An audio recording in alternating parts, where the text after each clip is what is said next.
Today, on You're Watching a Movie with Silas Lindenstein, we're talking about Brie Larson's return in the new action-packed MCU film, The Marvels.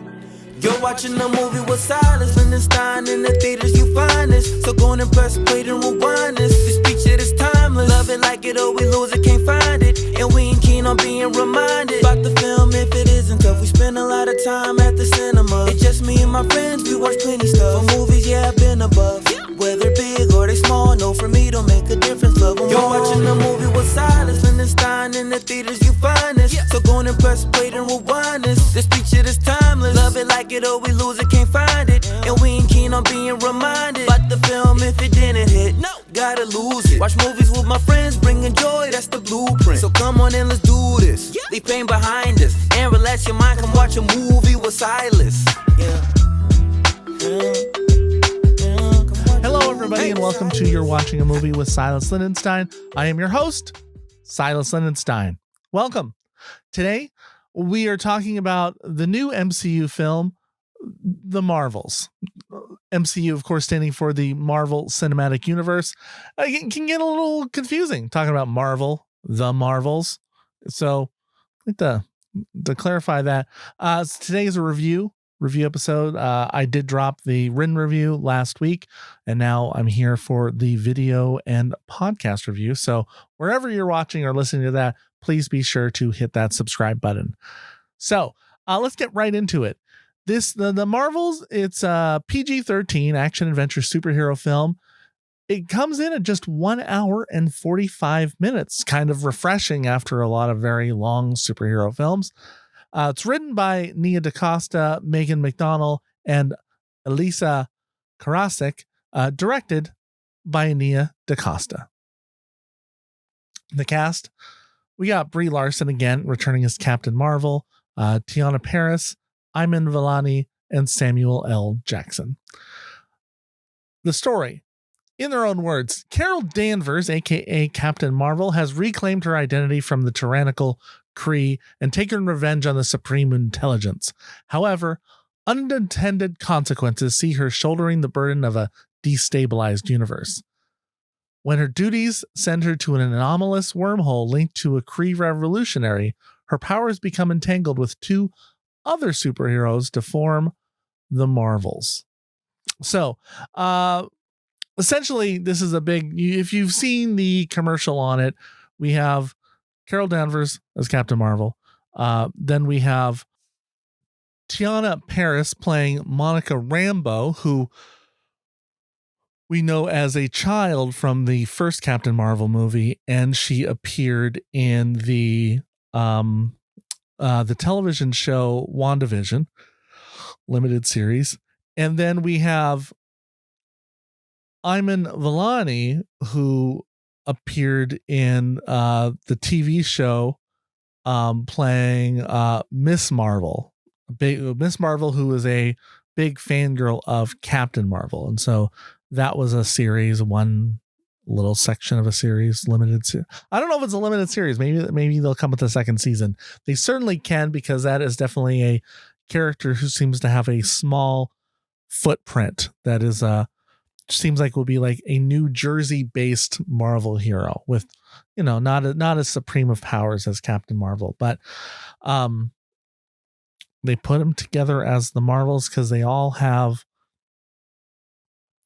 a superhero power that deals with transforming, I guess, light energy in some way. They explained it in there, but that was partly. But the best things about this film, I'd say the actor-character chemistry. The three main characters of Kamala Rambeau and Captain Marvel have great chemistry together as actors, and I think as characters. I liked how they sort of just dropped us into this event. We know a backstory for each of the characters. They didn't spend a lot of time giving us that backstory. A little bit of time, a little touch on what's going on with Miss Marvel, a little bit what was happening to Rambeau, but not too much. They just start the movie with action and what's going on. And I like that. I like that the audience doesn't have to get hand-fed 30 minutes of exposition to catch up with it.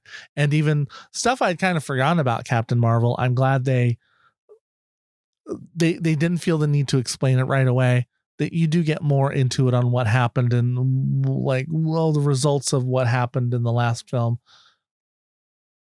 or in between the film, what created this situation. But I like there's sort of being a little bit more mystery. And that's been, I think, lacking in a lot of them.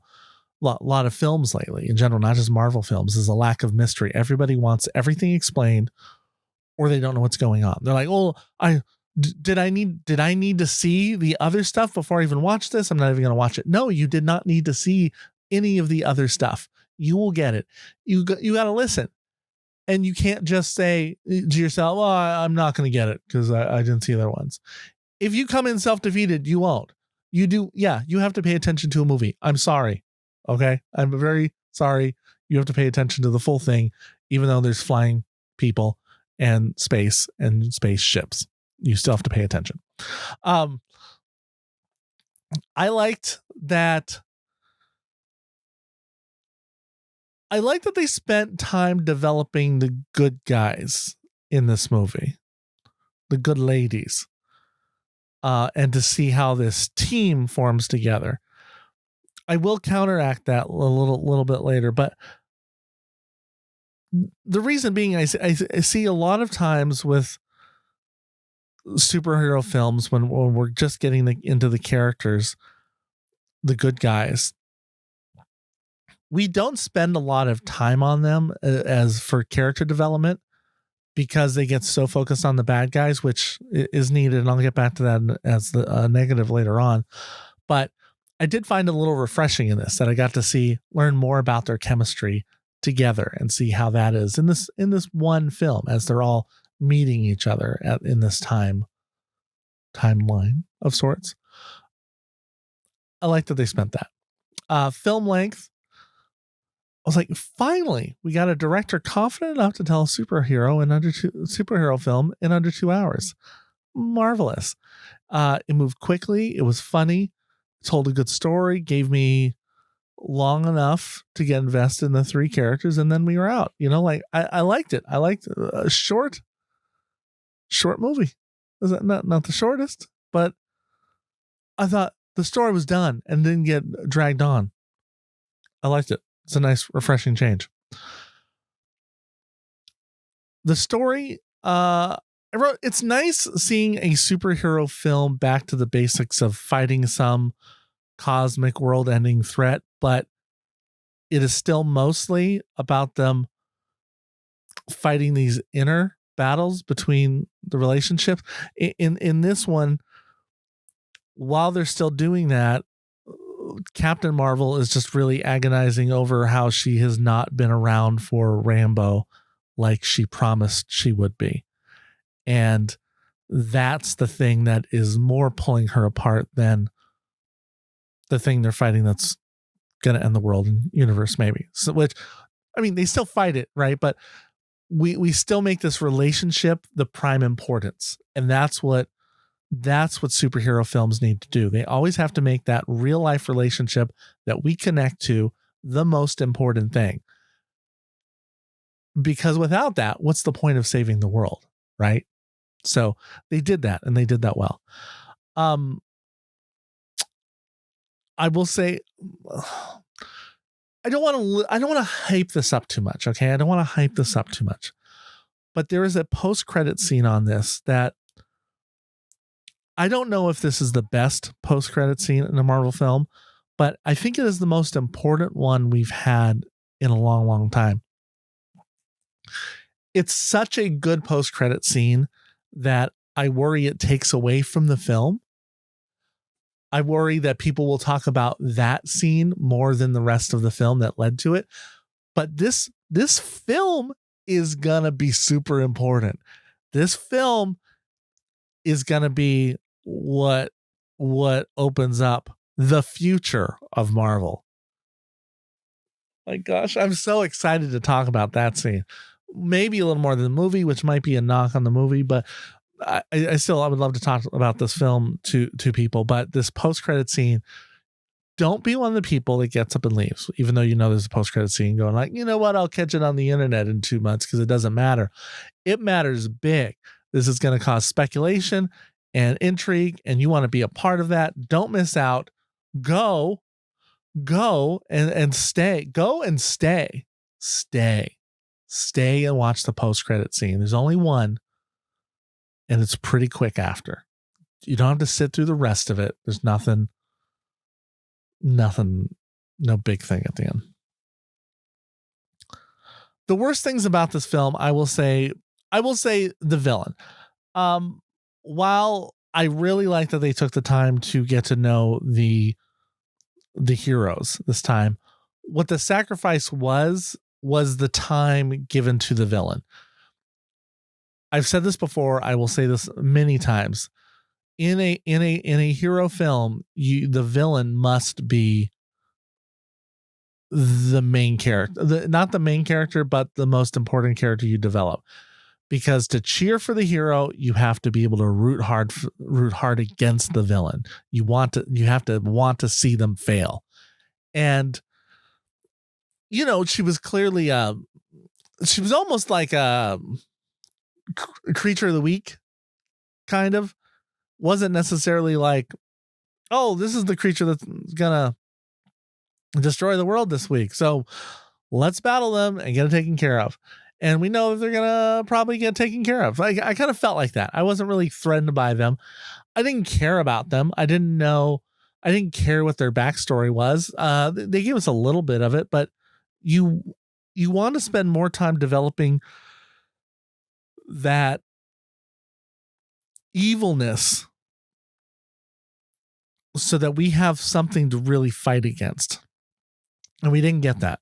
They shortchanged us on that. So if they were to add 15 more minutes, maybe 10, it would have, I would say, be in development of that main villain, so that we can really root for Captain Marvel and understand at the core what happened to them. Recent good ones, I think, is as much as Thor: Love and Thunder got hit by critics and such, they developed that bad guy really well and really fast. So that's what was needed in this film, my major thing. And then the other thing I put that there was an inconsistent tone. Sometimes the film felt like the Miss Marvel TV show, and maybe we should just be on there, and then it would get grandiose, and then it would go back again. And I'm not sure if that was part of the interplay between. So the big thing with them is how they, in this, they are their powers keep switch. If they use the power at the same time, they switch. So they switch locations on wherever the other one is. So that's why they have to get together, so they won't just keep moving around. And maybe that was purposeful, but I don't know why. I just kept, the feeling I got was the tone feels inconsistent. And I think your job as a director is to try to make a tone that is consistent through the film, that the world is justified. The world of the play, the world of the movie is justified. And that's where I would say if a complaint was, I didn't feel like tonally we were consistent the whole time. But I'm willing to revisit that after a second or third viewing and see if I maybe am jumping on that a little too harsh. All right. What else do I got to say?